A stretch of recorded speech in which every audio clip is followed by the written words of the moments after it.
So guys, ngayon is bumili ako ng kulay para sa buhok. Kasi gusto ko lang ako lang magkulay. Kasi minsan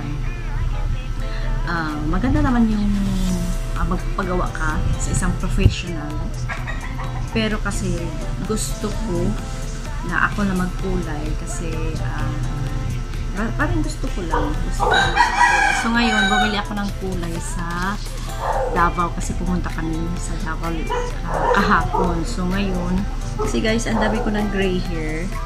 So gusto ko na siyang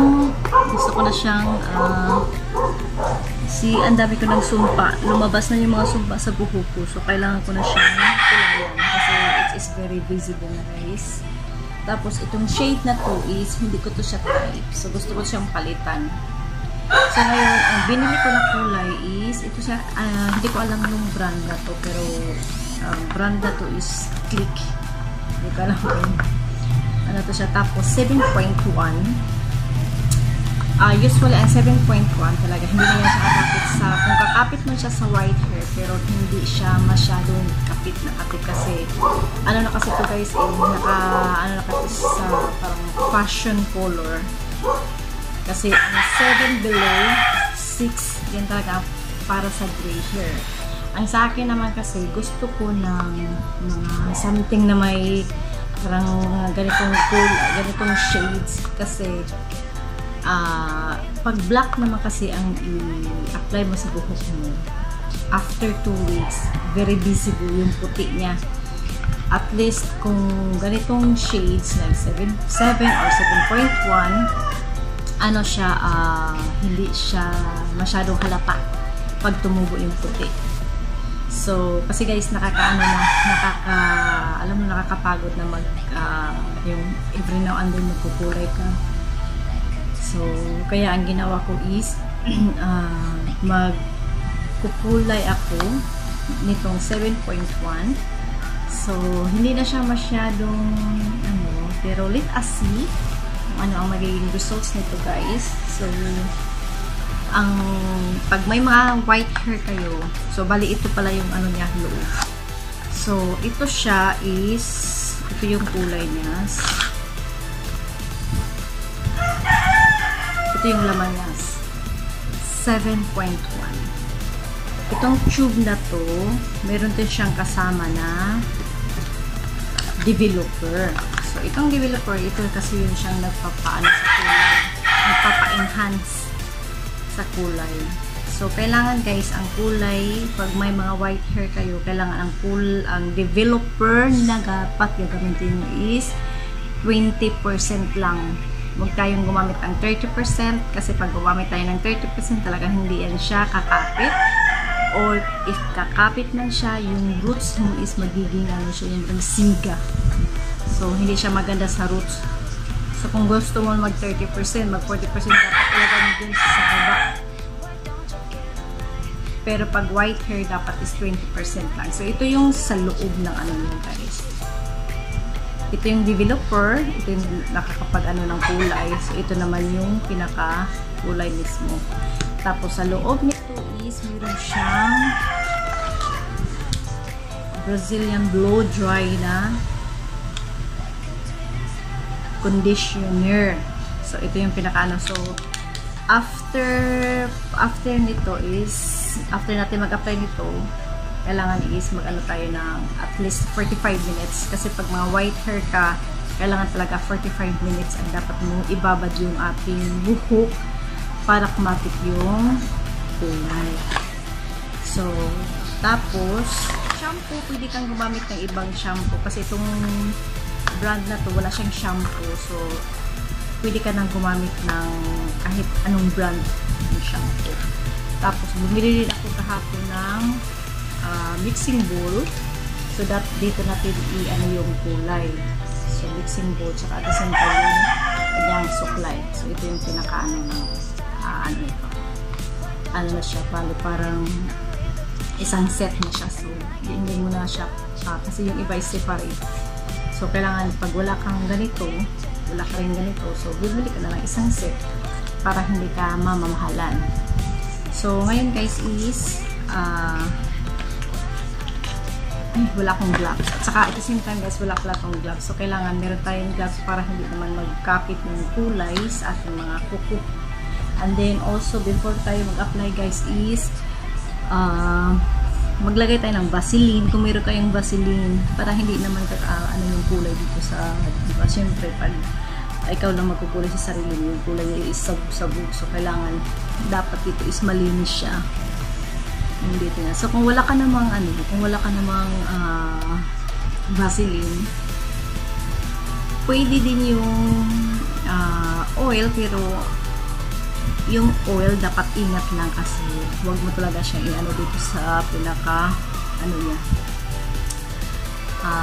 sa may buhok, kasi sa may hairline dapat dito lang talaga maglagay kasi pag kasi guys, pag oil, hindi kakapit ang kulay. You have to be very careful. So, ngayon is,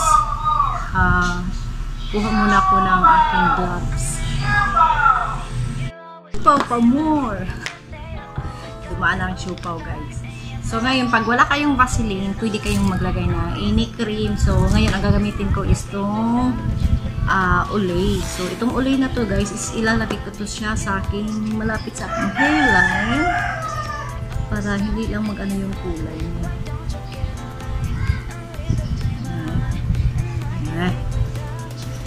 So, dito ba sa mga hairline? Huwag masyado malapit sa hairline kasi otherwise yung kulay is hindi na siya kasi kailangan natin gumamit nito para hindi ma-contaminate ang ating product kasi gagamitin pa natin yun. So, kung wala tayong guys, pwede tayong gumamit nito.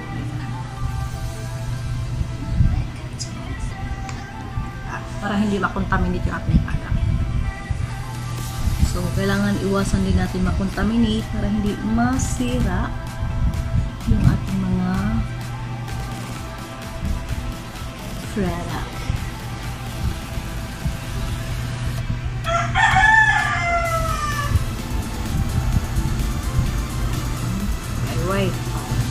DIY ang person. So, ang dami ko ng white hair. So, pwede ko siya na-apply sa mukha kasi hindi naman siya. This is a facial cream. Kaya okay lang. So, this is only optional guys. Pag wala kayong Vaseline, this is optional.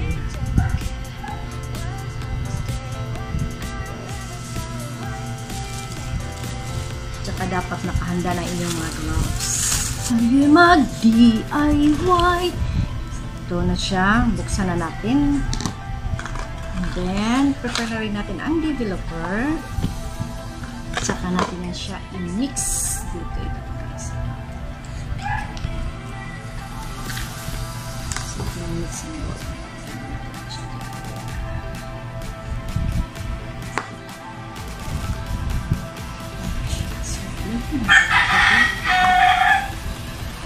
Para hindi makalat ang ating workplace para nagsasabat.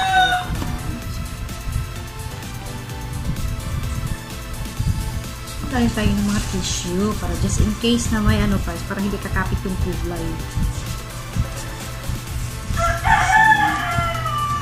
Bago natin siya lagyan nito guys, i-ano mo natin to siya, haluin muna natin to siya.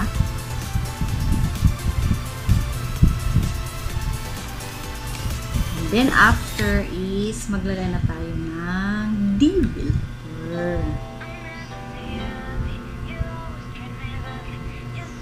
So, ang ratio nito is 1:1. Ibig sabihin, 1:1. 1:1, isang ganito, tsaka isang ganito. So, kailangan ubusin natin siya in one application.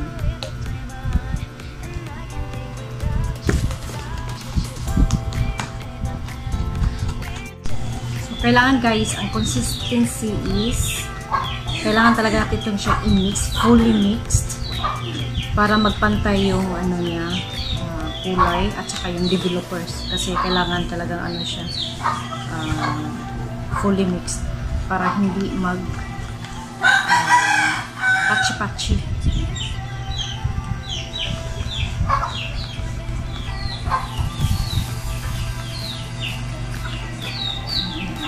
So, this is ready. So, ngayon, ang gagawin ko naman ngayon, guys, is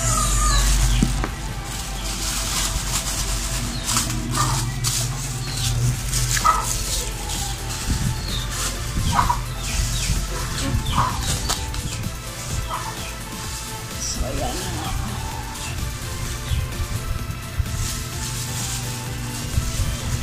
So, madalawa itong sides. Ito yung pangkulay. Ito naman yung sa pang brush. So, ang gagawin ko, guys, is magsisimula muna ako sa roots.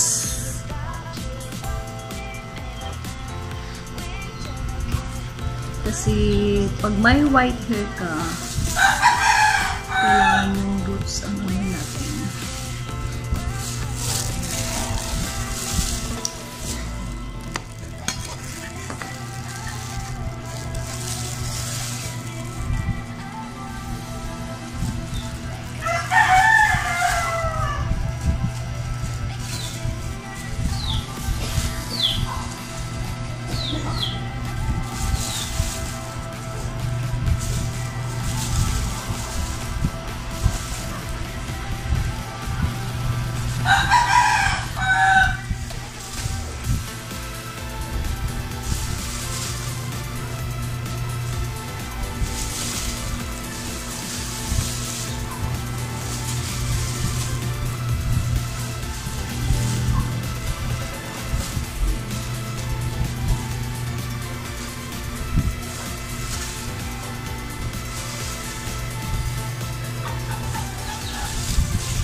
Dito naman tayo sa bilang sides.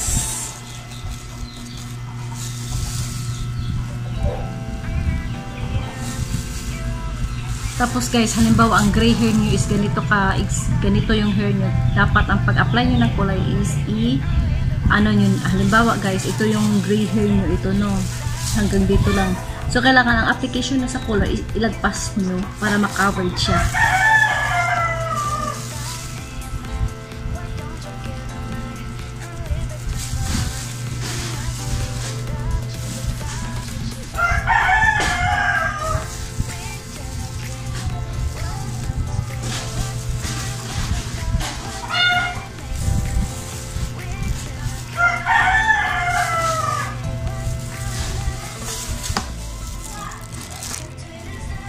Tapos, kasi na-apply ko na siya hanggang dito.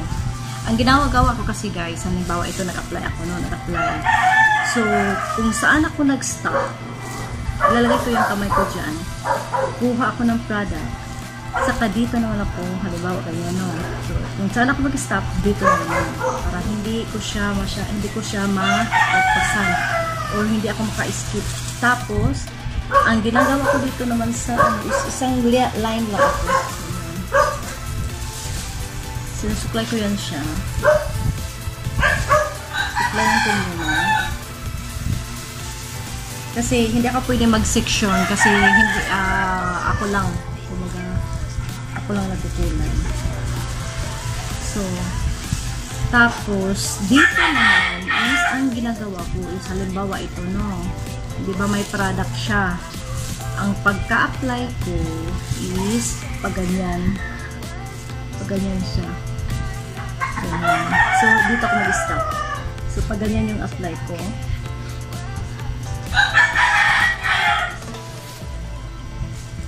Saka ko siya spray. So, dito ako nag-stop. Kuha na naman ako ng product. Ganyan, paganyan siya. So, i-ano ko to siya yung both sides na may white hair dito is masakop siya ng supply.